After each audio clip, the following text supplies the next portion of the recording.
Shalom, salam sejahtera, sahabat jalan yang lurus. Selamat berjumpa kembali di channel ini. Saya berharap dan selalu berdoa semoga sahabat semua tetap dalam keadaan baik, dalam keadaan sehat, dan pastinya tetap di dalam perlindungan Tuhan. Saya juga mengucapkan banyak terima kasih kepada semua sahabat yang selalu setia untuk meluangkan waktu menonton video-video di channel ini, dan juga terus mendukung perkembangan channel ini dengan mengklik tombol subscribe, like, komen, dan juga share kepada teman-teman yang lain, supaya teman-teman yang lain juga boleh mendapatkan informasi seputar iman kekristenan. Kiranya Tuhan Yesus memberkati kita semua.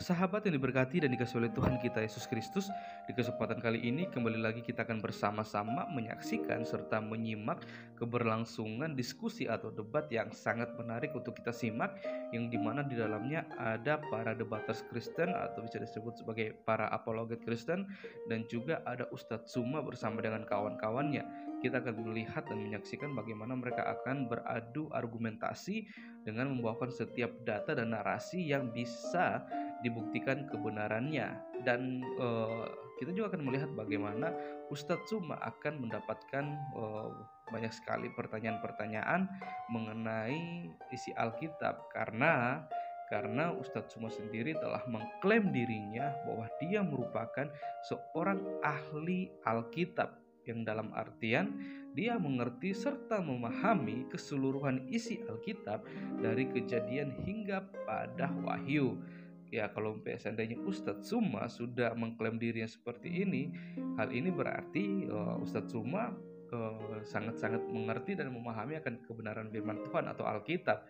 Maka dari itu tidak salah kalau debaters Kristen ini terus melontarkan beberapa pertanyaan kepada Ustadz Suma, karena tidaklah mungkin ya bagi seorang Ustadz Suma dia bisa mengklaim dirinya sebagai orang yang mengerti atau seorang yang ahli Alkitab, seluruh isi Alkitab, karena konsep karya keselamatan dan juga siapa itu Yesus Kristus saja dia tidak pahami, dan dia tidak memiliki pemahaman yang benar, yang baik tentang hal itu. Dan dia juga bukan seorang yang percaya dan beriman kepada Yesus Kristus dan percaya kepada isi Alkitab, karena Ustadz Suma hanya menjadikan hal itu untuk menyerang iman kekristenan. Maka dari itu, tanpa berlama-lama, mari kita simak videonya bersama-sama. Tuhan Yesus memberkati. Kok gitu? Sekarang saya tanya, penjajah ketika datang di Indonesia menyembah siapa? Menyembah. Abang tahu nggak agama pertama yang sebelum agama Islam itu agama apa lahir di luar? Udah nggak usah lari kemana-mana. Ini saya angkat karena tadi ada yang tidak suka saya panggil saudara gara-gara beda akidah. Padahal saya mau diskusi baik-baik. Makanya saya tanya, yang mana agama rasis sebenarnya di sini? Agama rasis itu siapa sebenarnya? Makanya saya tanya, kalau Islam itu rasis, maka seluruh rumah ibadah penjajah pada saat mereka diusir oleh pejuang kami ratakan, kakek kami ratakan dengan tanah. Semua pengikutnya pengkhianat pribumi akan dikubur semuanya. Tapi kan tidak, tetap aja rumah ibadahnya sampai ada hari ini. Tetap saja pengikut-pengikut agama penjajah itu ada hari ini. Maka muncul pertanyaan, jangan ajarin saya kalau tentang rasis, karena saya paham sejarah. Saya tanya sekarang. Bambang dan Bimbing dengarkan baik-baik. Kakek nenek kalian pada saat penjajahan, dia ikut berjuang melawan penjajah atau ikut dalam barisan penjajah? Jawab. Ikut berjuang. Biar saya jawab. Sekarang kita ini mau bicarakan orangnya atau ajarannya? Bambang. Inilah kalau diskusi kepala tidak dibawa. Ini intinya dulu. Misionaris datang bersama dengan Belanda mengajarkan Katolik dan Protestan. Catat itu, catat. Dan kamu adalah pribumi. Kamu adalah pribumi yang hidup pada saat itu kakek nenek kalian. Pada saat mereka datang membawa agama Kristen dan Katolik, kakek nenek kalian itu berdiri di barisan mana? Pejuang atau penjajah? Jawab. Sekarang begini. Jangan sekarang. Sadari dulu, kakekmu itu berada di barisan mana? Kan cuma ada dua nih, pejuang dan penjajah. Ada dua. Menurut abang ini benar pendapatnya, udah biarkan aja bang. Bukan pendapat saya, ini pertanyaan. Kami nggak ingin, bukan ibaratkan. Abang kalau kayak gini ibaratkan abang kayak apa namanya, kayak ibaratkan memecah belahkan toleransi loh. Oh gitu. Jadi sejarah ini tidak bisa diungkap gitu, tidak boleh. Bukan gitu, abang sok tahu. Aku pengen tanya, abang tahu? Saya kok jadi sok tahu? Saya kan cuma bertanya. Kakek nenek kalian pada saat penjajahan berdiri di kubu pejuang atau berdiri di kubu penjajah? Gitu aja kok sulit. Kalian mau saya paham. Gini. Kalian mau jawab bahwa kakek kami berdiri di barisan pejuang, tetapi ternyata kalian beragama penjajah. Kalian tidak mungkin, ya kan? Kalian mau jawab berdiri di kubu penjajah, kalian malu. Ya, kok malu sih? Jadi salah kalian itu menjawabnya yang begini salah, menjawabnya begitu salah. Maka apa yang Anda ajukan sekarang pasrah saja, terserah Bang Suma mau ngapain aja. Ya gitu. Dengar ya, dengar. Pasti itu kan? Ya udah Bang Suma nggak usah jawab itu, nggak usah. Suka-suka Bang Suma aja lah. Itu alasannya apa? Karena kalian itu malu memiliki agama sebagai agama pelanjut dari penjajah. Selesai. Di luar negeri ada kan, kalau misalnya di kalian bilang kan orang Belanda ada nggak agama Muslim? Ada kan? Ya, jadi Anda mau mengatakan Belanda itu Muslim? Enggak, saya nggak bilang gitu. Saya tanya, di Belanda ada nggak Muslim? Alhamdulillah sekarang sudah banyak. Nah, sudah banyak. Nah, jadi saya punya sepupu juga Belanda. Dia Muslim, ya, alhamdulillah. Bapaknya, kakeknya Belanda, neneknya Toraja sebelah, alhamdulillah. Neneknya ini punya anak, bapaknya ini Muslim dan saya sepupu dengan bapaknya. Kakek kandungnya dia Belanda asli. Mana saya nggak tanya loh, saya nggak tanya. Saya tanya itu Belanda itu agama apa pertama saya tanya itu. Belanda itu ada yang Protestan, ada yang Kristen. Kristen. Yang iya. Oke, itu kan aku bilang kan Protestan berarti otomatis Kristen duluan kan. Nah, ya, terus jadi kenapa pertanyaan Muslim di situ? Kan otomatis kan Belanda kan nggak memperbedakan agama dong. Oh, nggak bisa. Belanda masuk membawa misionaris untuk mengajarkan Kristen, gitu loh, Mbak.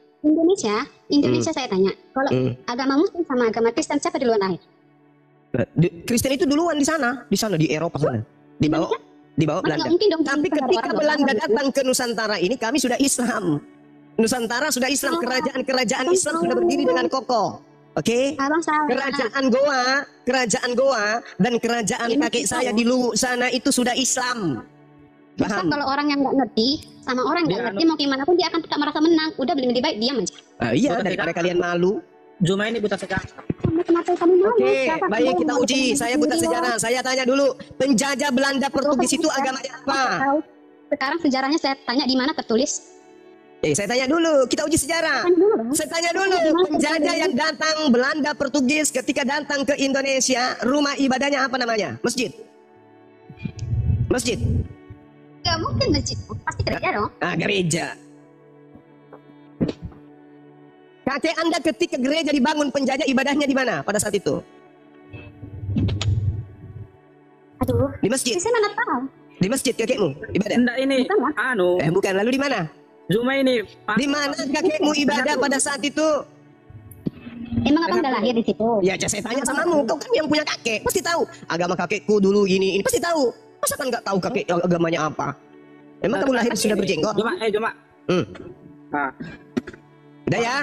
Oke, kita tutup kasus ya. Anda harus mulai hari ini berpikir ya, bahwa agama Islam itu adalah agama rahmatan lil alamin. Berkat Islam, sisa-sisa penjajah, baik itu agamanya, pengikut agamanya, rumah ibadahnya, itu tidak dihancurkan oleh umat Islam sebagai penopang bersama dengan TNI mengusir penjajah dan seterusnya. Oke ya? Udah selesai kasus kita ya. Jadi saudara Wandes, buang jauh-jauh dalam pemikiran Anda bahwa Islam itu adalah agama yang rasis seperti yang Anda tuduhkan barusan.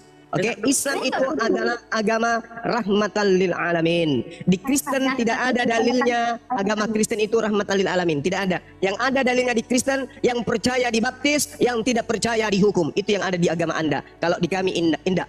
Ya, Islam mengatakan wa ma arsalnaka illa rahmatan lil alamin, dan tiadalah kami mengutus kamu melainkan untuk menjadi rahmat bagi semesta alam. Selesai. Pindah ke kasus lain, jangan sampai kalian malu. Pindah ke kasus lain.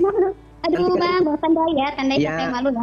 Ya memang kalau orang sudah tidak punya malu, tidak ada kepala begitu, nggak mungkin malu lah. Maksud saya Kristen-Kristen yang masih bisa disadarkan malu kalau dilanjutkan tema ini. Oke, kita masuk ke tema yang lain. Udah kamu pelihara gereja-gereja peninggalan Belanda itu, pelihara. Ya kan?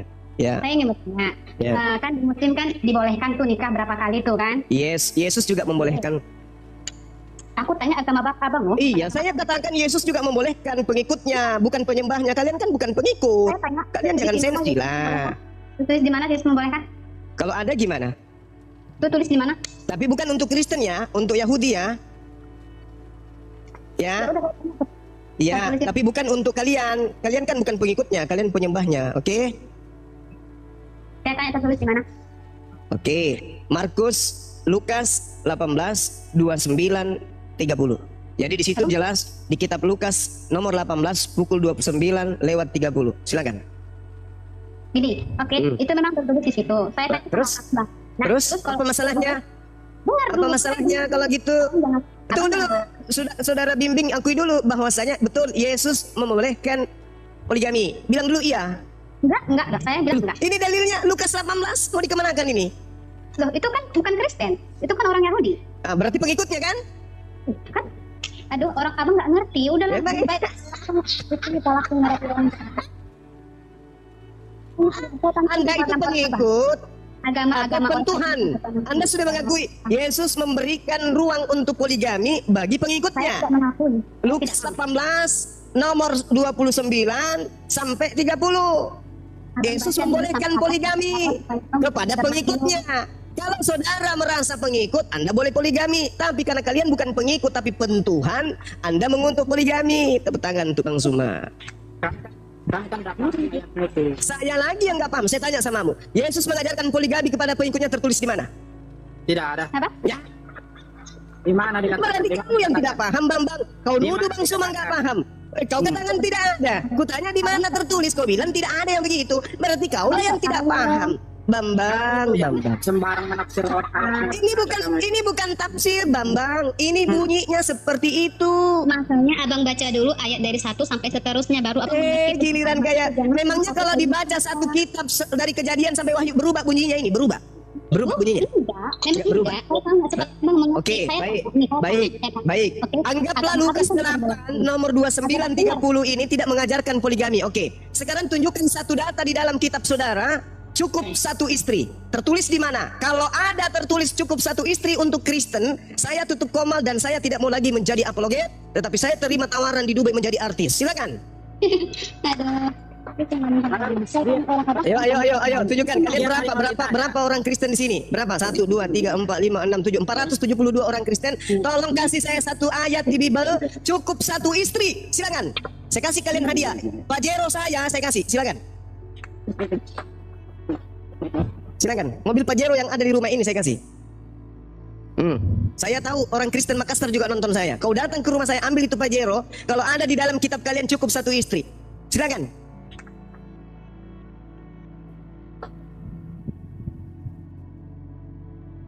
Berapa tahun saya harus menunggu? 2 hari sampai 2 hari sebelum kiamat gitu. Ya udahlah kalau gitu. Ganti tema lain. 2 kali tengkurap kalian. Oke, yang berat-berat temanya silakan.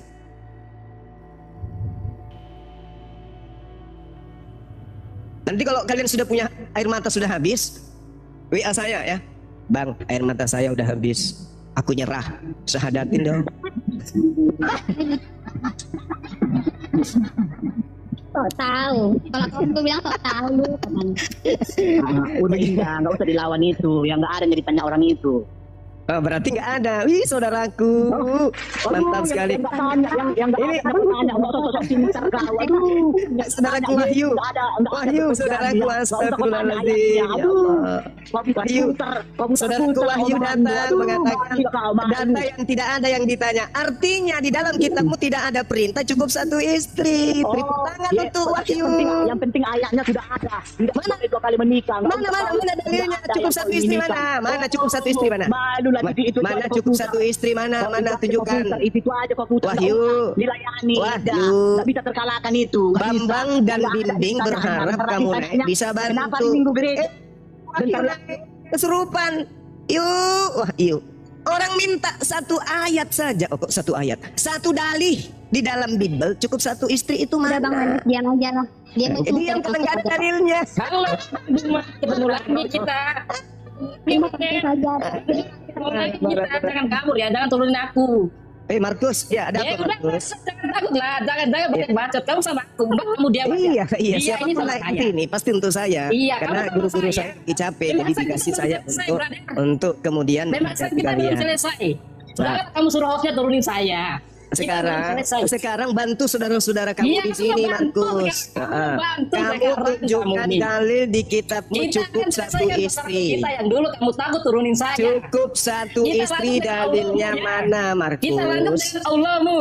Markus, Kita mana lanjut dengan dalilnya kita dengan satu Allahmu. istri? Kita bahas lanjut Allahmu, brother. Dan turunin saya, Bos. Biar Kenapa aku ini? semangat Kenapa dulu. ini? Kenapa ini? Aku saking bahagianya nih. Saking bahagianya. Kamu kenapa? Markus, kamu kenapa? Dinaikin ketemu sama Juma. Markus, Saking kamu kenapa? bahagianya. Jangan turunin aku sampai kelar, oke? Sekarang kita lanjut pembicaraan Ustadz Juma dengan Allahnya. Ayo Ustadz Juma. Ini teman-temanmu. Silakan jelaskan apa bentuk Allahmu. Ayo kita lanjutkan. Ini teman-temanmu di sini. Udah bodo amat sama teman-temanku. Kamu sama aku aja. Ngapain selayani Ayo kamu kita kalau sifatmu lanjutkan. begitu ya? Kita lanjutkan dengan Sama Allahmu. teman-temanmu aja kau gitu. Ayo kita Ngapain lanjutkan selayani kamu? Kita lanjutkan masa lalu kita sekarang kamu Masa lalu. turunin sekarang kamu sama saya aja. Bila perlu semua temanmu diturunin. Semua teman-temanmu diturunin. Tapi kita dua Kita arah. berdua aja. Kita Kamu dua arah. Jangan sosok. Sedikit aja turunin. Kita dua arah. Iya, turunin Oke, teman-temanmu pakai timer semua. Kita satu-satu. berdua aja. Ayo Satu-satu menit. tentang Allahmu. Oke, satu menit. Silakan. Iya. Dua arah ya. Jelaskan. Dua arah ya. Apa bentuk Allahmu? Iya, saya juga tanya nanti bentuk Tuhanmu ya. Iya, apa bentuk Allahmu? Oke. Udah jelasin. Baik. Al-Quran mengatakan Allah Subhanahu wa taala laisa kamislihi syai', tidak serupa, tidak segambar dengan apapun. Ya, Jadi apa tidak bentuknya? bisa kan tidak segambar dengan apapun. Tidak Bagaimana bisa? serupa, tidak segambar dengan apapun berarti tidak ada. Oke. Sesuatu yang tidak serupa dan Oke. tidak segambar apapun itu tidak ada. Oke, nggak Jadi kalian apa-apa. menghayal. Oke, berarti Tuhan saya nggak ada. Oke, Iya, nah sekarang nggak giliran. ada. Buktinya Oke, nggak ada. sekarang giliran saya bertanya Tidak, sama kenapa tidak? Kalau tuh jangan bertanya. Takutnya kamu bertanya ini. Wah, Kamu kan kesurupan. sangat pintar nih, pintar banget. Aku menanya lagi. Terus kalau Allah mau tidak, kenapa kamu menyebut? Kan udah bertanya, Bang cuma nanya balik dulu, Bang nanya lagi. Habis. Udah dijawab, ya Tuhan kami gak ada ya. Mau diskusi gak? Mau diskusi gak? Mau diskusi gak? Oh gak nurut sama hostnya, ya udahlah. Gak nurut sama hostnya, udah. Ternyata coba cerminan penyembah manusia itu gitu, coba lihat. Serupan udah aku jelaskan siapa Allah, seperti apa bentuknya. Laisa kamislihi syai'. Tidak ada yang bisa menggambarkan wujud Tuhan itu kayak mana. Coba tanya Yesus, yang kau panggil Bapa itu wujud bentuknya kayak apa? Apa jawab Yesus? Tidak ada yang bisa melihat Bapa. Gitu aja kok repot. 1 Timotius 6 nomor 16, tidak ada yang pernah melihat Tuhan dan Tuhan itu tidak terhampiri, dia tak terlihat. Al-Quran mengatakan innamat tunziru man ittaba'a dzikra wa khasyar rahmana bil ghaib. Allah itu tak nampak, Tuhan itu tak nampak. Bahkan Musa mengatakan di dalam Keluaran 33, tidak ada manusia yang bisa hidup melihat Tuhan. Kalau tidak ada manusia yang pernah melihat Tuhan, lalu tidak ada yang bisa menggambarkan Tuhan itu wujudnya kayak mana. Cuman di ajaran paganisme yang Tuhannya bisa mereka bentuk seperti patung, pohon, kuda, sapi, manusia, burung. Itu ajaran pagan itu yang bisa membentuk Tuhannya. Kalau ajaran para nabi tidak ada Tuhan itu bisa dilihat. Tuhan itu nggak bisa kita jangkau. Dan kalau Anda tidak bisa menggunakan Al-Quran, gunakanlah kitab saudara. Di Timotius 6 dikatakan begini. Dan ini pencerminan daripada Allah. Lihat, dialah satu-satunya yang tidak takluk kepada maut. Dialah satu-satunya atanasia dalam bahasa Yunani, artinya dialah satu-satunya yang tidak dapat disentuh oleh maut, tidak dapat disentuh oleh kematian. Yesus disentuh kematian. Tuhannya Bani Israel tidak disentuh kematian. Itulah yang kami sembah.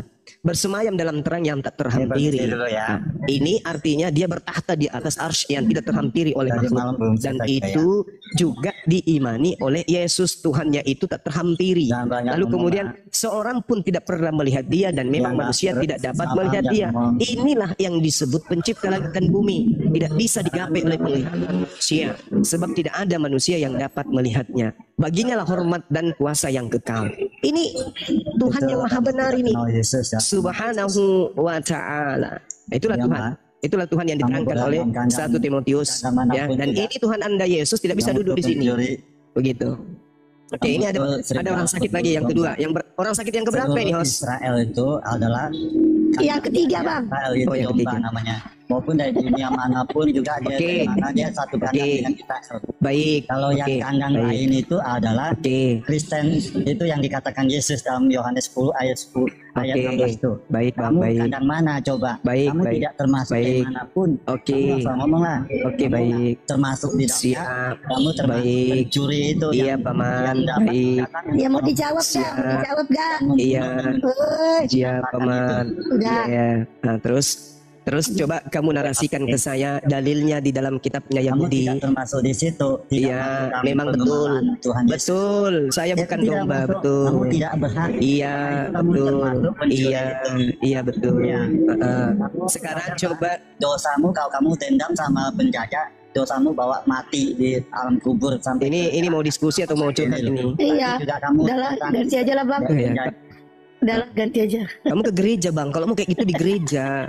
Di gereja itu begitu itu. Orang semua manggut-manggut. Iya, iya, iya, iya pendeta. Iya, iya Romo. Kayak gitu. Di sini enggak. Ini kau berhadapan dengan Bang Suma ini. La haula wala quwata illa. Kau cari di YouTube itu siapa tuh yang namanya Bang Suma. Cari, tonton semua, sudah berapa banyak orang terkapar di Buan. Kau datang cuma curhat, jangan di sini. Jangan di sini. Ya. Nah, sekarang kalau kita berbicara mengenai domba. Domba itu Bani Israel. Yang disebut Bani Israel itu Bani Yakub. Yang disebut Bani Yakub itu 12 suku.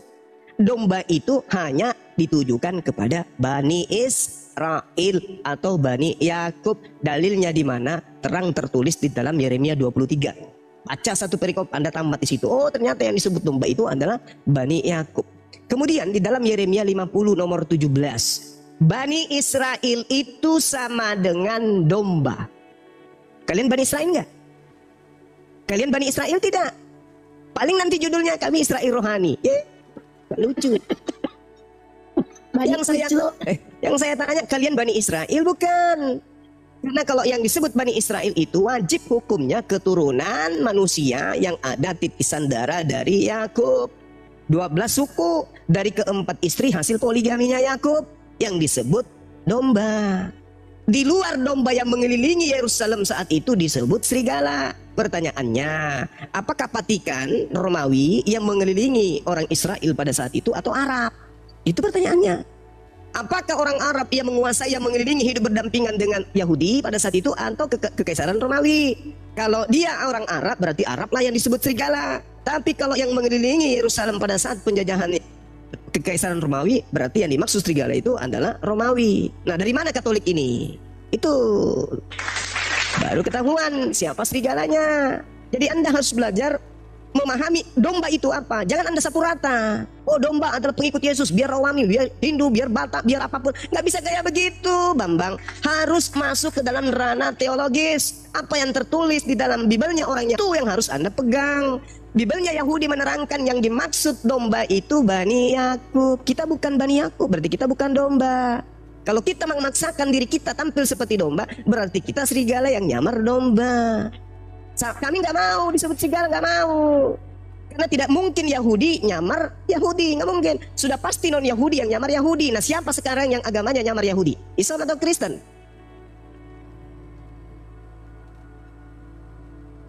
Jawab sendiri dalam hati. Yeremia 50 nomor 70, dengarkan. Israel adalah domba. Saya ulang, terjemahan barunya dengarkan. Israel adalah seumpama domba yang dicerai-beraikan, dihalaukan oleh singa-singa.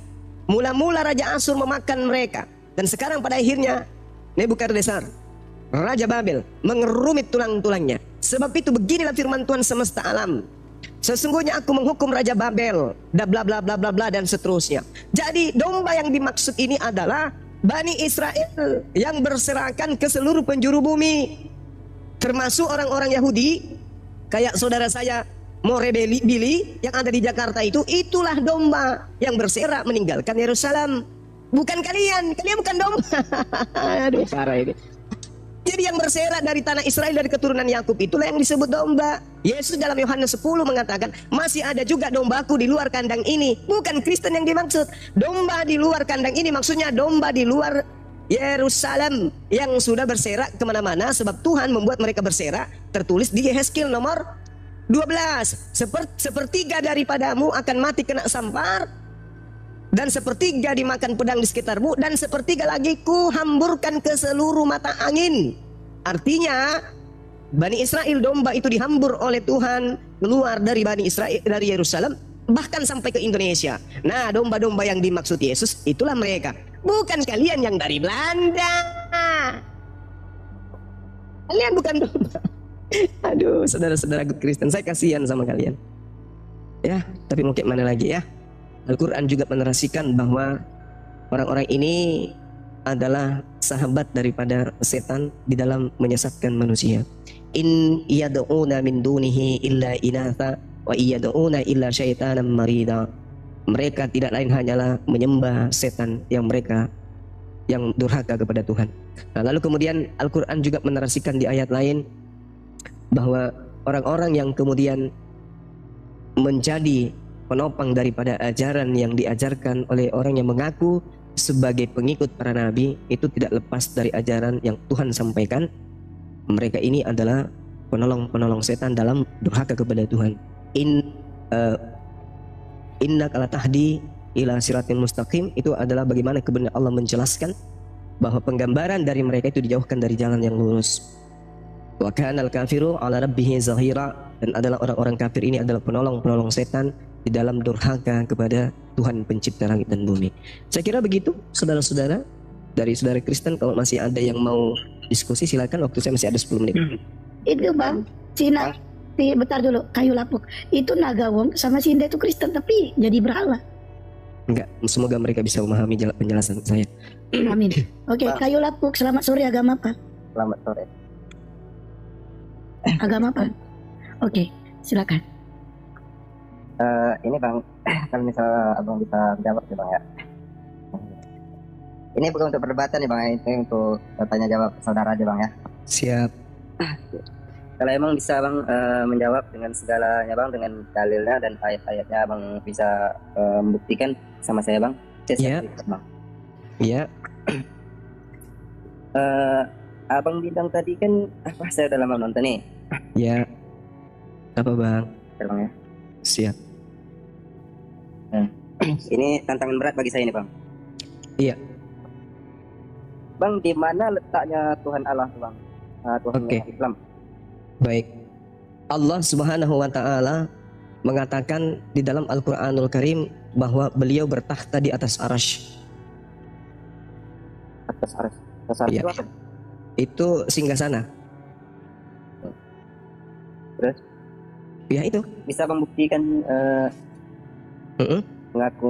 pengakuan dia bahwa dia tuh Tuhan segalanya Bang? Iya.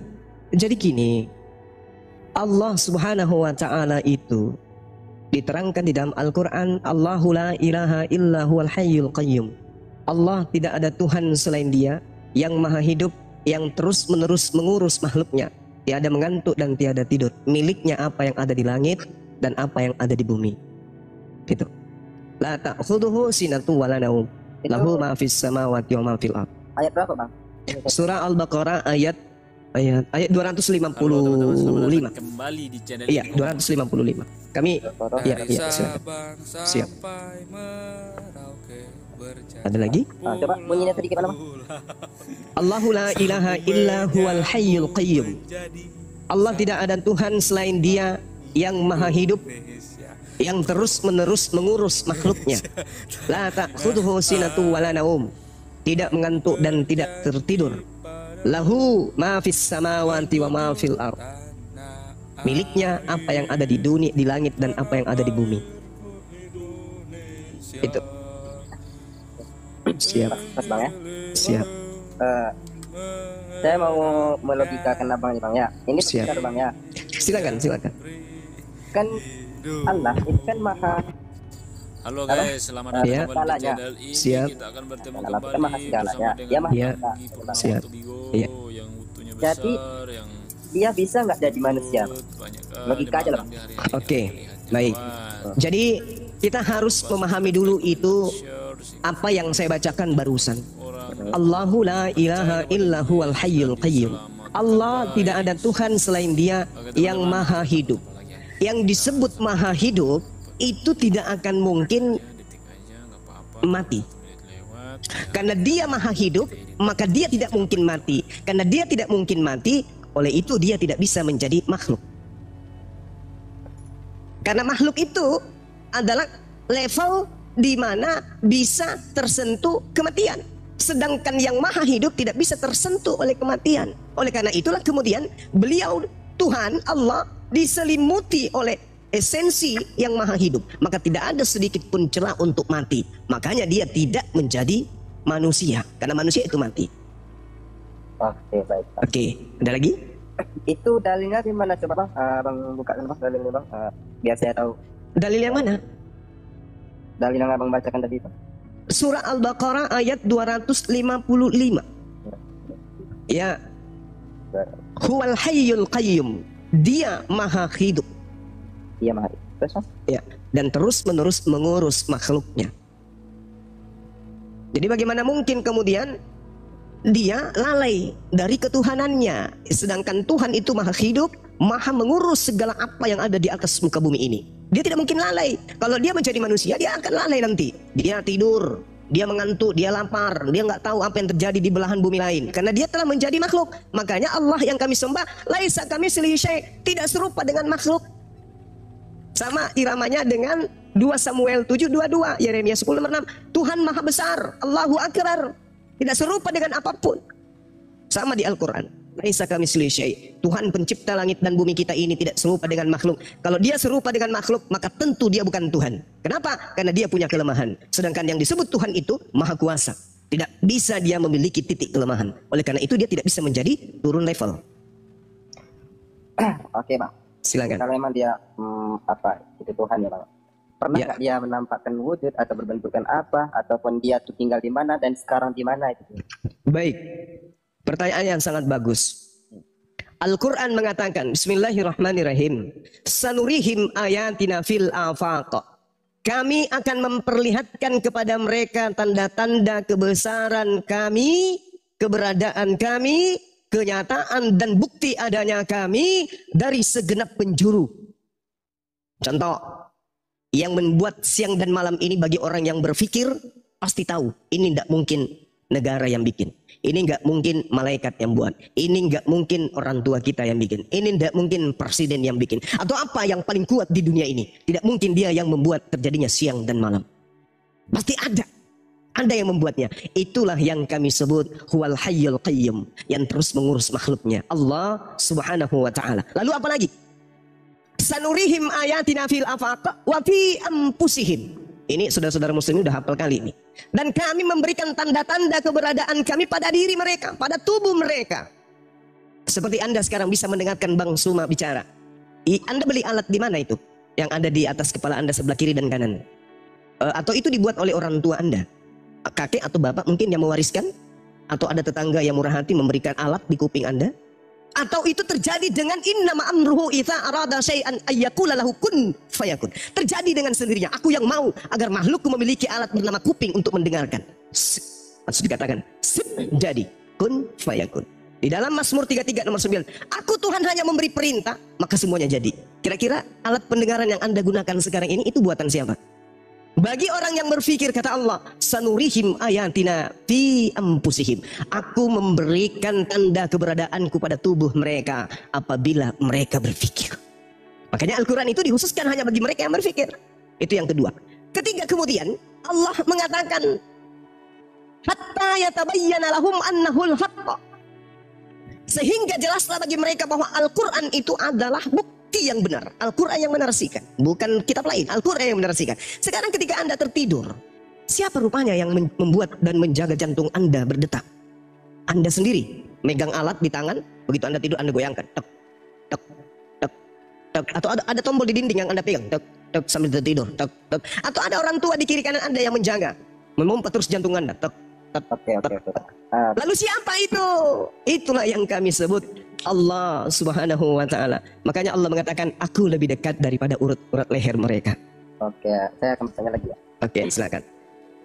Adakah pengakuan Allah itu siapa Bang? Ya, ada. Di mana? Allah mengatakan bahwa aku lebih dekat dari urat leher mereka, itu ada. Pengakuan yang mana yang Anda maksud? Surat Qaf ayat 16. Gimana? Dan Allah itu siapa, dan pengakuan dia itu bahwa dia itu Allah yang maha kuasa, yang maha menguasai segalanya, bahwa dia itu Allah. Oke, baik. Allah Subhanahu wa taala menerangkan di dalam Al-Qur'anul Karim di dalam surat Taha ketika beliau kemudian bercerita kepada Nabi Musa alaihissalam. Allah mengatakan, innani anallah la ilaha illa ana fa'budani. Ya, dikatakan gini di Taha ayat 16 ayat 14 ayat 14 dikatakan bahwasanya sesungguhnya aku ini Allah, innani anallah, sesungguhnya aku ini Allah, la ilaha, tidak ada Tuhan, illa ana, kecuali aku, fa'budani, maka sembahlah aku, wa aqimi, dan dirikanlah li zikri, wa aqimis shalah, dan dirikanlah salat li zikri, untuk mengingat aku.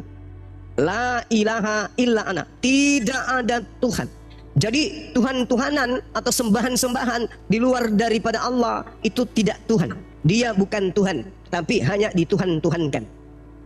Karena Tuhan sendiri mengatakan, innani, sesungguhnya aku ini, ana Allah, aku adalah Allah, la ilaha illa ana, tidak ada Tuhan selain aku, fa'budani, maka sembahlah cukup kepadaku. Makanya umat Islam itu ketika tadi yang saya gambarkan, kami tidak melihat Allah, tetapi kami menyadari keberadaannya. Dia ada, pasti ada. Kemudian bagaimana cara kami berhubungan dengan beliau yang ada itu? Dengan cara ibadah. Itulah yang kami lakukan 5 kali sehari untuk beribadah, menyembah, berhubungan langsung kepada beliau. Kan abang bilang bahwa kami tahu bahwa dia ada, ya kan? Iya. Tapi dia ada tuh di mana? Apakah pernah manusia melihat, dan ini selain makhluk lainnya, apakah manusia pernah melihat atau bermimpi atau di mana gitu bahwa pengakuan dia itu Allah? La haula wala quwwata illa billah. Alam semesta ini, alam semesta kita ini, jangankan memuat, ya, melihat Tuhan memperlihatkan zatnya, hakikat dirinya, esensi dirinya, wujud dirinya aja, alam semesta ini nggak sanggup. Di dalam kitabnya orang Yahudi, sama di dalam Al-Quran, ketika Nabi Musa minta dalam surah Al-Araf, ya Rab, aku tahu engkau itu ada, aku paham dirimu itu ada, aku ngerti engkau itu ada, tapi ya Rab, izinkan aku ingin melihatmu. Tapi aku tahu kamu ada, aku yakin kamu ada, pasti kamu ada, karena kalau kamu nggak ada, nggak mungkin alam semesta ini ada. Aku tahu, tapi aku ingin tahu, aku penasaran, ingin kali melihatmu. Apa kata Allah? Lantarani, kamu tidak akan pernah sanggup melihatku. Halo saudaraku. Kamu tidak akan pernah sanggup melihatku, kata Tuhan. Tidak akan pernah sanggup. Karena alam semesta ini begitu tersentuh sedikit saja esensi daripada Tuhan, alam semesta ini akan hancur lebur. Jadi bagaimana mungkin Anda bertanya, bagaimana kita itu bisa melihat itu? Allah itu ada. Wujud Allah itu nggak ada. Itu ada, gimana caranya? Padahal Allah sudah menerangkan. Walaqad khalaqnal insana wa na'lamu ma tuwaswisu bihi nafsuhu wa nahnu aqrabu ilaihi min hablil warid. Dan sungguh kami telah menciptakan manusia dan mengetahui apa yang dibisikkan oleh hatinya. Kami lebih dekat kepadanya daripada urat lehernya. Coba. Itu makanya saya tanya Anda tadi, siapa yang menjaga denyut jantung Anda? Siapa yang menahan gigi Anda supaya tidak bertumbuh kayak rambut, kayak kuku? Siapa yang menjaga rusuk Anda tidak memanjang tumbuh layaknya kuku dan rambut? Siapa yang menjaga kemudian tulang ekor Anda tidak memanjang seperti rambut dan kuku? Inilah yang diterangkan oleh Al-Quranul Karim. Wa nahnu aqrabu ilaihi min hablil warid. Jadi kita melihat wujud Allah nggak mungkin. Kita sanggup alam semesta ini untuk kemudian menahan keberadaan Allah, zat Allah nggak sanggup alam semesta ini, apalagi kita. Maka Allah memberikan tanda-tanda kepada kita tentang keberadaannya. Sama seperti akal. Akal tidak bisa kita lihat, tetapi akal itu ada. Dengan cara apa akal itu membuktikan dirinya ada? Dia memberikan sinyal. Apa itu? Orang ini berbicara tersusun rapi, kata-katanya menjadi terbingkai sebuah kalimat dan menjadi paragraf, dan pesannya bisa dipahami oleh manusia. Itu bukti bahwa orang ini punya akal. Tapi kalau orang tidak punya akal, ngawur. Oh, itu orang tak berakal itu. Sinyal. Tapi kalau Anda ingin melihat keberadaan orang itu punya akal, lihat bagaimana dia berargumentasi, lihat bagaimana dia bekerja, lihat bagaimana dia berkarya. Berarti orang itu punya akal. Sama seperti manis. Rasa manis pada gula, rasa pahit pada kopi, rasa pedas pada cabai. Bisa kita tunjukkan rasa manis pahit itu? Gak bisa. Tapi kita bisa merasakan keberadaannya. Begitulah Allah.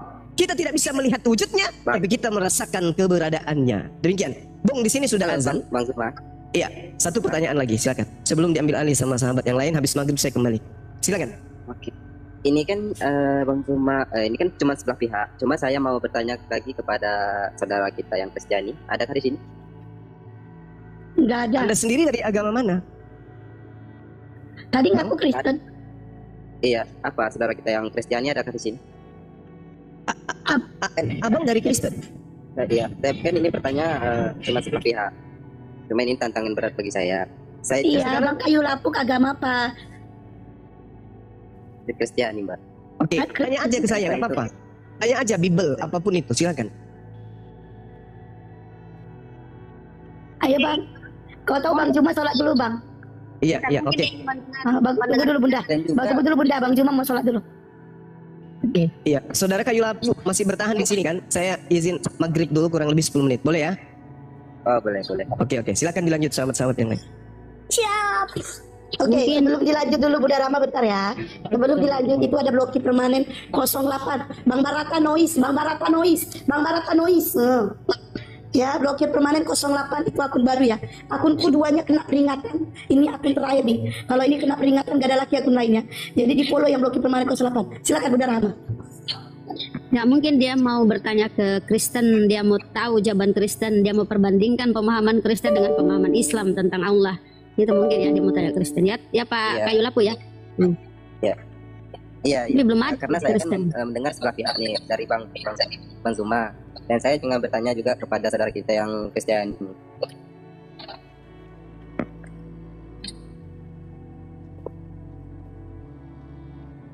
Silakan nak ya teman Kristen.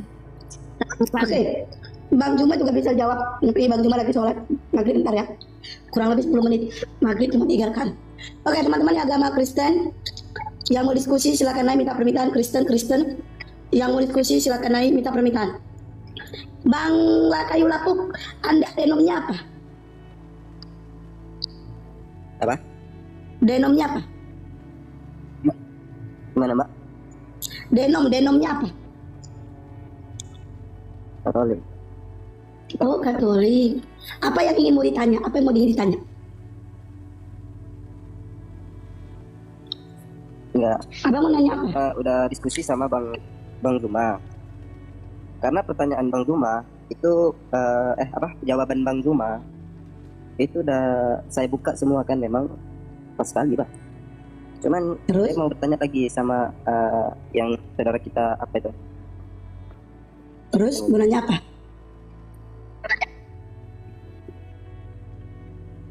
Apa yang mau ditanya Bang? Apa yang mau ditanya Bang?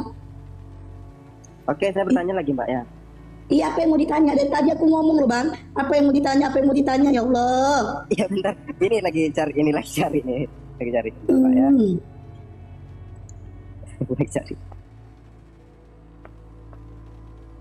Mbak bisa juga. Apa? Oke, Mbak ya. Ya. Coba Mbak buka dulu Injil Matius yang 26 ayat 39.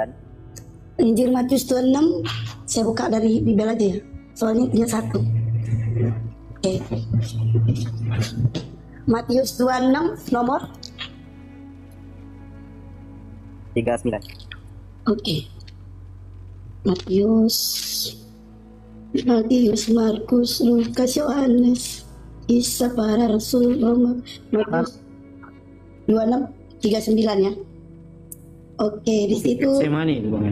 Ya, itu di situ. Maka ia maju sedikit, lalu sujud dan berdoa.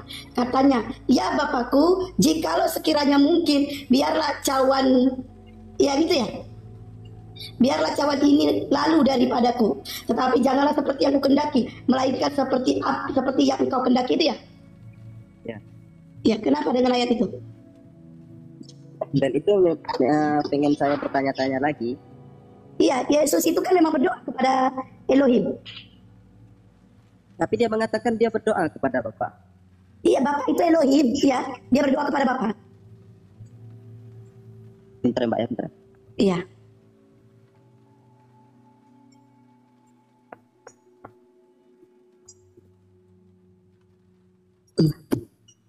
Apalagi Bang?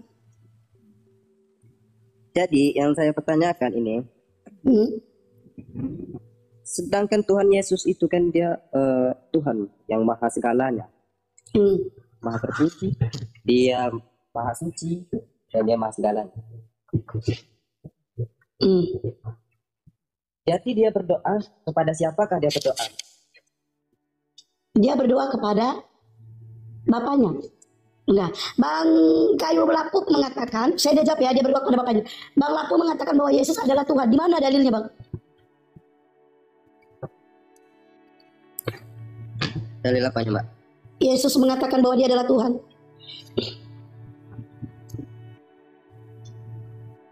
Saya pun nggak tahu. Nah, Saya nggak tahu. kenapa? Kalau nggak tahu kenapa mengatakan Yesus adalah Tuhan? Ya, karena saya ikut-ikut aja. Jadi di sini ya Bang Kayu Lapuk ya, di sini aja sudah jelas dikatakan bahwa Yesus berdoa. Artinya Yesus bukanlah Tuhan. Ya, dia saja berdoa kepada Bang Bro Admin di mute. Dia saja dikatakan berdoa kepada Tuhannya, kepada Bapa. Artinya Yesus bukanlah Tuhan. Yesus adalah Rasul. Yesus adalah utusan. Ya, Yesus bukan Tuhan. Karena tidak ada yang mengatakan bahwa, tidak ada Bible isi ayat yang mengatakan bahwa Yesus adalah Tuhan. Ya. Oke, seperti tertulis di dalam Yohanes 17:3 ya. Inilah hidup yang kekal itu, yaitu bahwa mereka mengenal Engkau satu-satunya Allah yang benar dan mengenal Yesus Kristus yang telah Engkau utus. Artinya apa? Elohim adalah Tuhan yang sebenarnya. Gitu. Oke? Bang Kayu Lapuk? Ya. Iya, Yesus bukan Tuhan ya. Jadi Yesus. ini pertanyaan terakhir saya, Mbak ya. Iya. Kenapa yang hal-hal tidak nampak seperti yang dikatakan oleh Bang siapa tadi? Bang Zuma. Coba suaranya. Iya, suaranya pelan kali, kuatin tuh Bang. Hal yang tidak nampak itu seperti apa Bang Zuma bilang tadi, hal yang tidak nampak apabila dia menampakkan apa katanya itu tadi kan? Emang ada aku bilang hal tidak nampak. Bentar. Abang bilang ada, emang aku bilang hal tidak nampak. Enggak, bukan kakak yang bilang. Yang seperti dibilang sama apa tadi dalil-dalil Bang itu tadi Bang Zuma. Jadi seperti itu kan, dia tidak pernah dinampakkan manusia, tidak pernah dinampakkan oleh siapapun, ya kan, Allah itu. Jadi kenapa disembah gitu? Dia terus menyembah apa? Kenapa? Oke, mana lebih baik Bang? Punya Allah, punya Tuhan yang tidak kelihatan, atau punya Tuhan yang setara dengan tai sapi? Mana lebih hebat? Mana lebih hebat? Mana lebih baik Abang menuhankan? Mana lebih baik nih? Menuhankan Tuhan yang tidak kelihatan atau menuhankan Tuhan yang setara dengan tai sapi? Nah, mana lebih baik? Karena saya bingung itu saya bertanya, Mbak. Dan saya juga mau buka dalilnya dan juga mau buka apa yang Mbak tuh benar ya. Jadi lebih baik menuhankan yang nggak ada kan? Yang menuhankan yang nggak kelihatan kan? Ya kan? Betul tidak? Lebih baik menuhankan yang tidak kelihatan, betul tidak? Bang? Enggak, saya bertanya tadi sama Mbak. Ya kan? Ya kan? Aku udah jawab. Jawabannya? Ya, lebih banyak, saya kan bilang lebih baik kami menyembah yang tidak kelihatan daripada kami menyembah yang setara dengan tai sapi. Ya itu sudah jawab. Kan Abang bilang, kenapa menyembah yang tidak kelihatan, yang gak nampak? Itu lebih baik. Lebih baik kami menyembah yang tidak kelihatan daripada kami menyembah yang setara dengan tai sapi. Ayo. Ya kan? Itu dengan maksud? Ya. Saya bilang tadi. Oke. Yesus disalibkan di tiang kayu salib untuk apa? Bentar, Pak ya. Kenapa menyebabkan seperti setan itu tidak ditampak oleh manusia, ya kan? Seperti makhluk-makhluk halus itu tidak ditampakkan oleh manusia. Seperti jin tidak dinampakkan oleh manusia. Terus yang tidak nampak itu disembah. Jadi menyembah siapa? Kami tidak menyembah setan. Kami tidak menyembah setan. Kami tidak menyembah iblis. Iya, saya tidak bilang menyembah setan atau iblis. Kan hal yang tidak nampak itu kan banyak. Seperti setan tidak pernah ditampakkan. Ya, angin itu tidak kelihatan. Ini pun tidak kelihatan. Kan kita. Kenapa yang mana yang harus disembah dengan hal yang tidak kelihatan itu? Katanya Allah tuh ada, ya kan? Ya suaranya dikuatin bang, jangan tambah pelan ya. Ya kecil banget suaranya. Iya suaranya dikuatin bang. Katanya Allah tuh ada. Ada, memang ada. Kalau Allah nggak ada, kami nggak akan ada gitu. Oke. Dan saya juga mau apa? Mau apa? Kurang itu kalau motivasi kayak gitu kurang bagi saya, Mbak. Oh kurang, oke. Mana lebih baik mana lebih baik menyembah yang tidak kelihatan atau menyembah manusia? Mana lebih baik? Mana lebih baik menyembah yang tidak kelihatan atau menyembah manusia?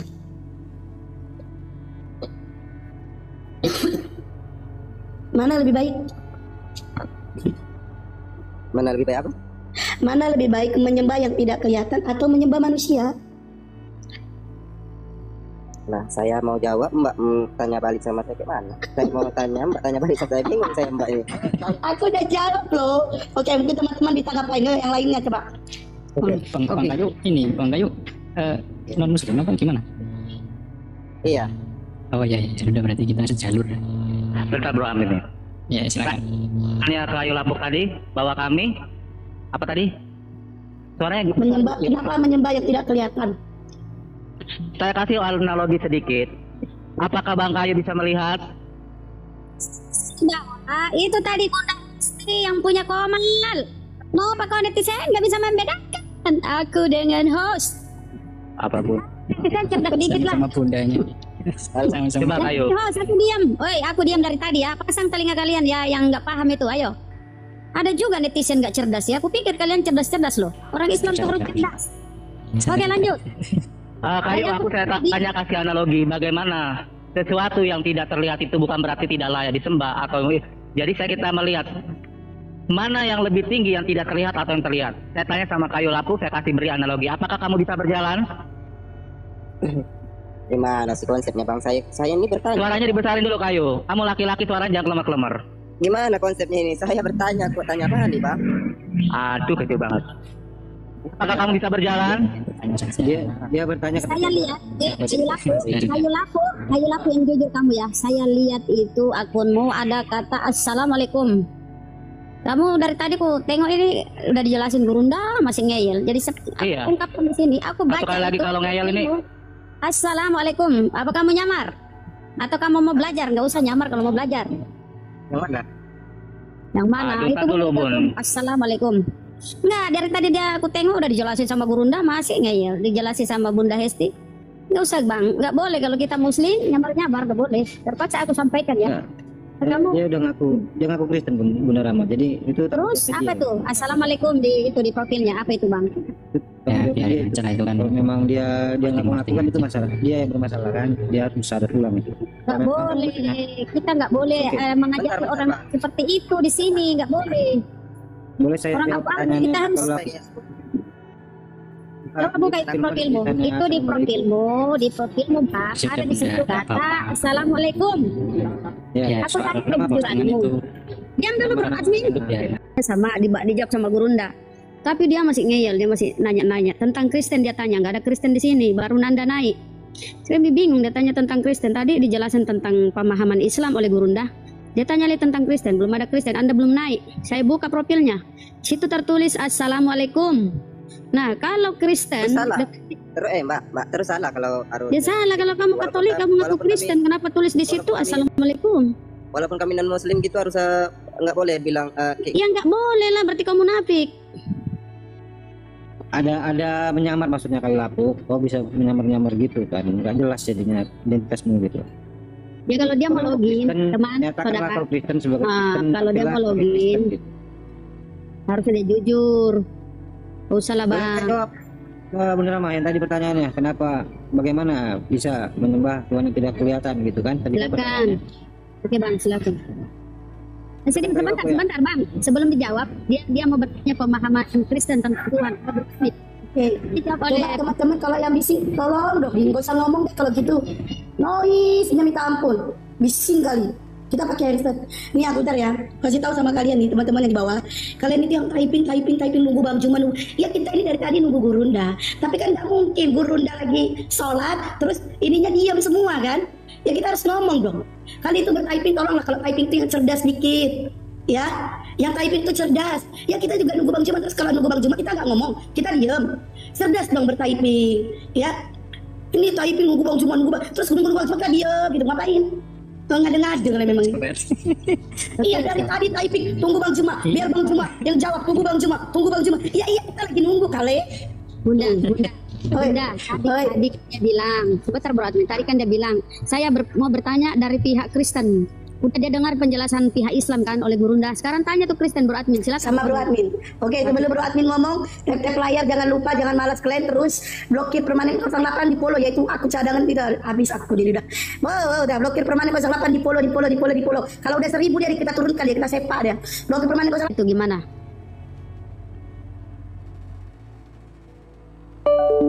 Bro Admin, kau ditanya, oh lama-lama aku sepak. Lu Bro Admin ini. Orang kau ditanya itu si kayu lapungannya. Aku belum dengar tadi itu baru bertanya. Ya silakan kayu lapis. Tidak terlihat, aku hanya dengarnya itu. Kayu lapuk Bunda, bukan kayu lapis. Kayu lapuk silakan. Tadi Ya jangan oke.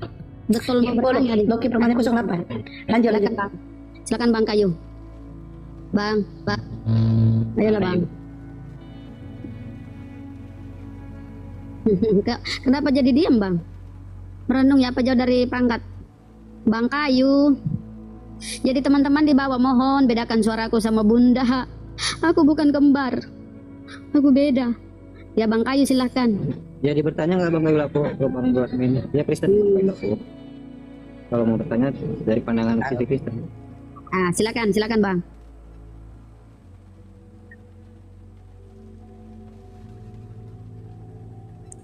Ayo Bang, silakan. Ini si kayu lapuk ini sebenarnya mau ngapain sih Jenny?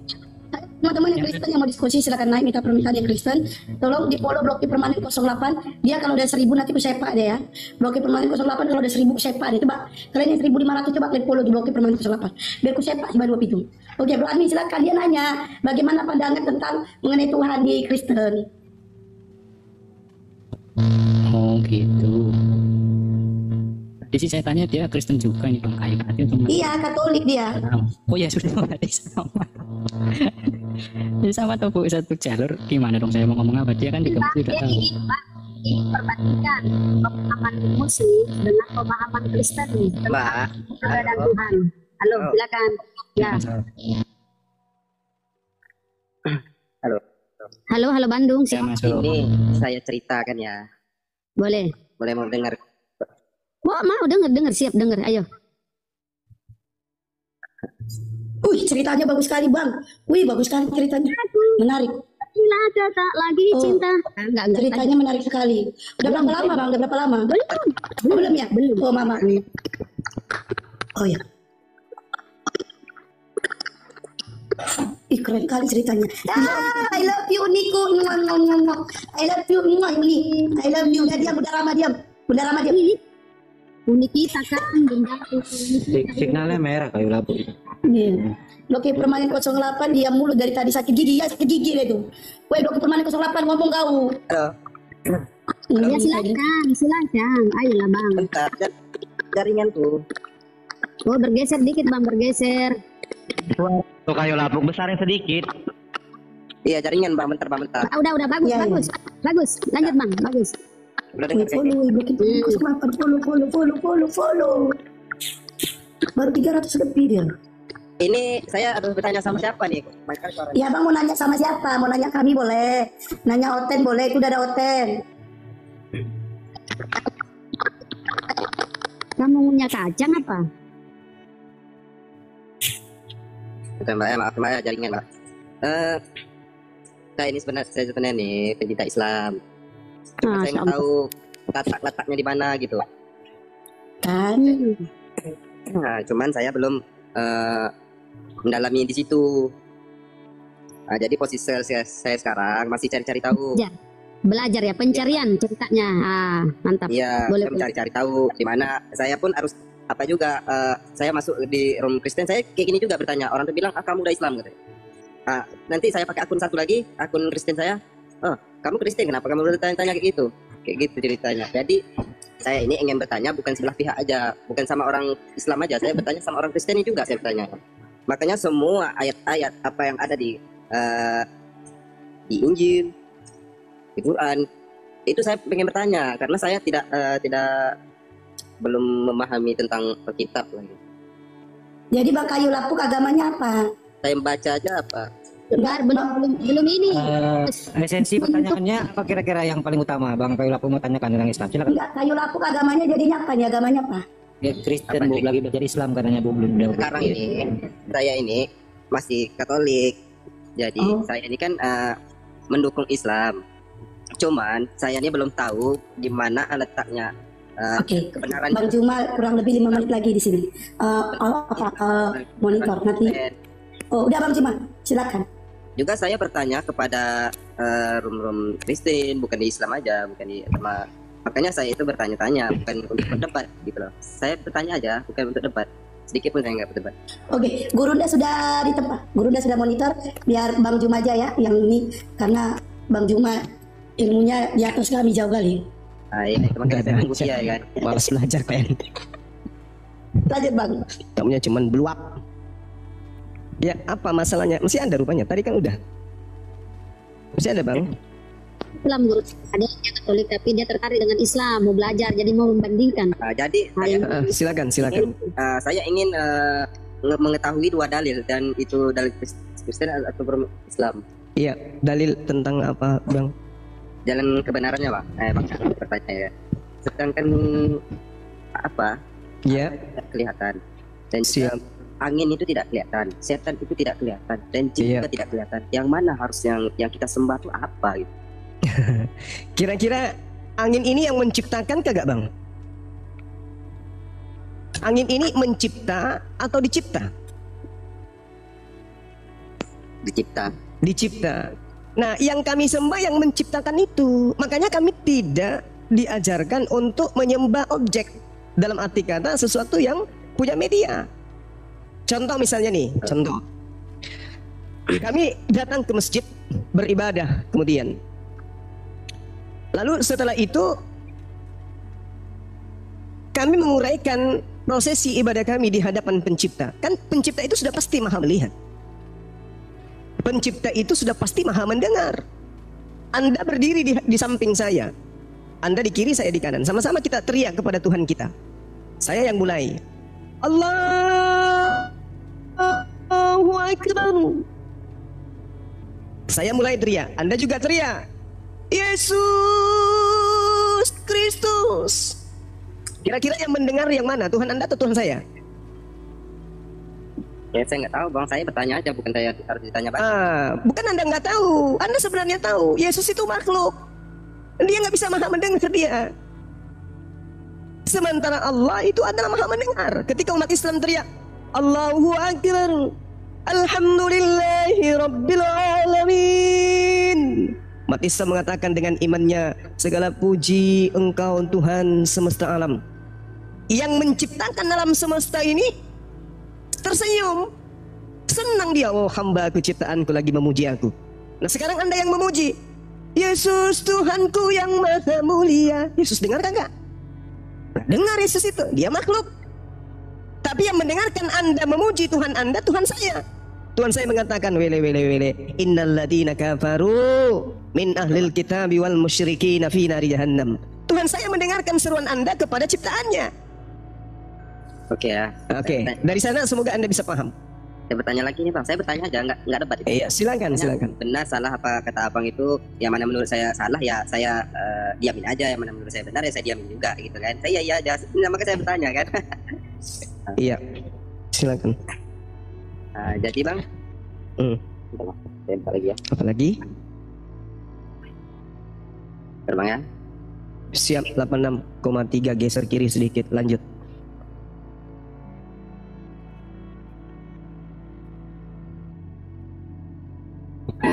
Tunggu Bang Juma. Kayaknya kalau dia bertanya saja tapi tidak menanggapi paham apa tidak, ini nggak manfaat juga. Gitu. Ya itu dia makanya. Paham di mana gitu. Sempat saya mikir juga. Iya, saya paham. Saya buka juga apa yang Kalau paham oke, Kalau nggak paham tanya lagi aja Bang, nggak apa-apa. saya paham. Jadi harap tenang-tenang aja, kita nggak bukan untuk apa, bukan debat-debat. Saya juga nggak tahu juga tentang agama ya. Saya juga pengen memeluk agama Islam, tapi harus ada kebenaran juga. Silakan Bang, sebuah kebenaran itu kita lihat dari kitabnya. Karena kitab itu menurut penganutnya nih, Islam, Kristen, Hindu, apapun itu, mengatakan bahwa apa yang tertuang di dalam kitab itu adalah kalam Tuhan, ucapan Tuhan. Karena di sini saya pengen percaya, bukan berarti saya percaya itu bukan berarti saya pengen terburu-buru ya Bang ya. Iya. Bukan berarti saya terburu-buru. Karena di sini di Injil menjelaskan juga, sudah saya pertanyakan juga kepada saudara kita. Iya. Jadi di sini mereka juga nggak bisa menjawab itu. Injil Matius 26:39. Saat Yesus berdoa di Taman Getsemani, dia pergi sedikit lebih jauh lalu sujud dan berdoa, Bapakku, jika mungkin biarlah cawan ini lalu daripadaku, akan tetapi bukan kehendakku melainkan kehendakmu. Jadi kehendakmu yang terjadi itu berarti itu siapa gitu, saya bertanya pada, dan juga nggak bisa jawab. Dari situ saya ingin bertanya-tanya. Iya. Jadi juga saya bertanya kepada bukan orang Islam aja Pak, Kristen, saya tanya itu, dan saya pengen tahu gitu lah. Iya. Karena calon orang rumah ini Islam juga dia Bang. Makanya saya nggak mau debat ini Bang. Makanya saya pengen tahu yang mana jalan kebenaran. Kalau emang Islam itu benar, dengan pertanyaan saya jawabnya benar, ya saya siap gitu ya. Kalau emang pertanyaan saya sama Kristen itu masuk akal dan logika saya siap. Saya nggak akan pindah. Iya, silakan tanya aja lagi. Saya masih menunggu sampai jam 9. Berarti masih ada sekitar 2 jam. Habiskan waktu itu untuk bertanya aja terus. Yang penting yang punya komal tidak bosan dengarkan suara Anda. Kalau dari itu Bang Dimas, tadi kan ayat tentang Yesus berdoa di Getsemani tadi yang di bawah itu kan suatu peristiwa yang dikisahkan tentang Yesus ya, bahwasannya dia itu sedang akan ditangkap, dicari oleh orang Romawi, itu kan mau disalibkan, gitu kan. Nah itu berarti kan kejadian. Ini Bang yang Breda, buat Bang Breda nih orang apa? Biarin dulu Muslim, aja Bang. Biarin aja. Iya, maksudnya tujuannya berdoa, betul. Biar mengarahkan dia pertanyaannya, maksudnya bener Mas, supaya jangan dia bingung gitu. Daripada lama nunggu-nunggunya. Jadi gitu, Mas, itu kan kejadian, dan dia karena kejadian yang akan dialaminya, dia kan berdoa kepada Tuhan gitu. Ini kan udah jelas dia itu manusia berdoa kepada Tuhannya. Kalimat itu di dalam Bible seperti itu jelas loh sebenarnya. Masalahnya di mana, Bang? Ya di situ lah, bukan masalahnya di mana Bang. Kalau Abang tanya sama saya, jelas saya nggak bisa jawab Bang, karena saya nggak ngerti apa-apa Bang, nggak tahu apa-apa, serius. Saya nggak tahu tentang Injil juga, saya nggak tahu tentang tentang Quran juga. Makanya saya bertanya, yang mana salah satunya yang benar gitu. Yang nanti mau cuma itu tadi. Iya, gimana, sorry saya tidak sempat dengarkan. Gimana? Terakhir tadi apa? Pertanyaan ada. Jadi dia bertanya itu yang mana yang benar, Tuhan itu berarti antara Yesus dan yang dia berdoa. Ke situ poinnya. Bang Barata tolong Bang, udah deh. Bang Barata itu bisingnya minta ampun. Biarkan aja Kayu Lapu yang bersuara ke Bang Juma. Biarin aja Bang Juma yang menjawab. Kayu Lapu bertanya, silakan. Ayo. Oke, jadi makasih Bang Barata. Jadi karena di sini ada dua arah yang akan Anda tempuh dan Anda ingin bertanya, berarti Anda pun harus tahu tentang Islam kan gitu ya. Kalau di Islam itu apa yang misalnya hari ini Anda masih menuhankan Yesus. Yesus ini kan jelas dia adalah Isa Yesua. Dia menjadi Yesus itu karena dipengaruhi oleh bahasa Yunani. Tapi oknum yang dibicarakan Isa dan juga Yesus atau Yesus itu adalah satu, yaitu dia yang datang kepada Bani Israel, lahir tanpa ayah.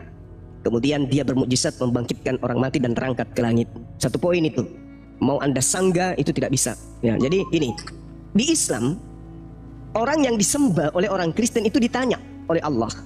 Wa isqalallahu ya Isa bin Maryam, anta qulta linnas, wahai Isa, anak laki-lakinya manusia yang kuciptakan bernama Maryam, engkaukah yang mengajarkan kepada Kristen, jadikanlah aku sebagai Tuhan selain daripada yang telah mengutus aku. Apa kata beliau? Qala subhanaka ma yakunu li an aqula ma laysa li bihaqq. Maha suci engkau yang telah mengutus aku kepada Bani Israel. Tidak patut bagiku yang engkau utus ini mengatakan apa yang bukan hakku untuk aku katakan kepada Bani Israel. Itu jelas terekam di dalam Yohanes 12:49. Aku tidak berkata-kata dari diriku sendiri. Apa yang aku katakan adalah apa yang diperintahkan oleh yang mengutusku untuk aku katakan kepada dia di mana aku diutus. Ani abudullah rabbi wa rabbakum. Dan kata Nabi Isa alaihissalam, in kuntu qultu ma qad alimta ta'lamu ma fi nafsi wa la a'lamu ma fi nafsi. Innaka anta allamul ghuyub. Jika aku pernah mengajarkan Kristen untuk menyembah aku selain daripada engkau, kata Isa, maka tentulah engkau maha mengetahui. Pasti engkau tahu. Engkau mengetahui apa yang ada pada diriku, sedangkan aku tidak mengetahui apa yang ada pada dirimu. Sungguh, ini kata Nabi Isa, innaka anta allamul ghuyub. Sungguh engkaulah yang mengetahui segala yang gaib. Yang aku ajarkan kepada mereka, ma qultu lahum illa ma amartani bi, ani ubudullah rabbi wa rabbakum. Wahai Maryam, jangan kau sentuh aku, tapi pergilah kepada saudara-saudaraku. Katakan kepada mereka, aku akan pergi kepada ilahku, Tuhanku dan Tuhanmu, sembahanku dan sembahanmu. Itu diterangkan di dalam Yohanes 10. Nah, ini Al-Quran mengatakan, makultu lahum illa ma amartani bi. Aku tidak pernah mengajarkan kepada Kristen kecuali apa yang diperintahkan kepadaku. Apa itu? Ani abudullah rabbi wa rabbakum. Sembahlah Allah Tuhanku dan Tuhanmu. Aku Yesus, aku Isa menjadi saksi terhadap mereka selama aku berada di tengah-tengah mereka. Akan tetapi setelah engkau wafatkan, engkau angkat aku ke langit, engkaulah yang mengawasi mereka dan engkaulah yang maha menyaksikan atas segala sesuatu yang terjadi. Jadi antara Allah dan yang diutusnya itu berbeda. Makanya di dalam Ibrani 5 nomor 7 ketika dia kemudian di bukit Getsemani, dia berdoa. Dan dalam keadaannya sebagai manusia, Yesus telah mempersembahkan doa ratap yang sungguh-sungguh kepada Tuhan yang mampu menyelamatkan dia dari kematian. Dan atas kesolehannya, doanya Yesus dikabulkan. Diselamatkan dia. Berarti Al-Quran tidak keliru ketika menarasikan bahwa Nabi Isa diangkat. Berarti Mazmur 91 tidak keliru ketika dikatakan Nabi Isa terangkat. Jadi yang disembah itulah Allah. Dan Yesus mengatakan di dalam Yohanes 5, Bapa yang mengutus aku, kau tidak pernah melihatnya, suaranya pun tidak pernah kau dengarkan. Jadi antara Isa, antara Yesus dan Tuhannya itu berbeda. Satu khalik, satu makhluk. Silakan.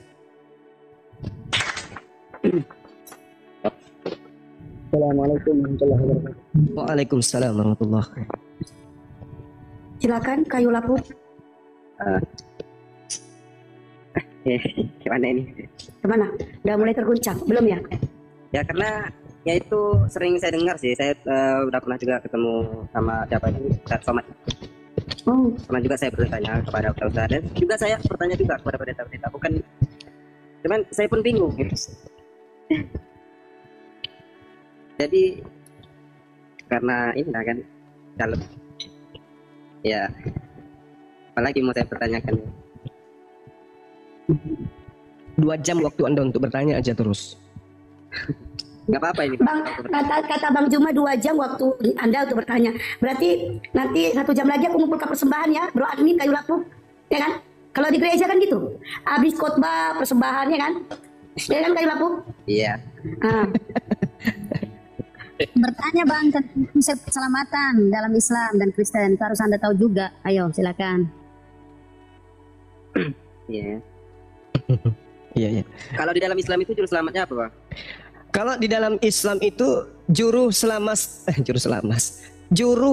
terakhir itu adalah baginda Rasulullah Muhammad sallallahu alaihi wasallam dengan senjata pamungkas terakhir yaitu Al-Qur'anul Karim. Allah Subhanahu wa taala menjelaskan di dalam Al-Qur'anul Karim.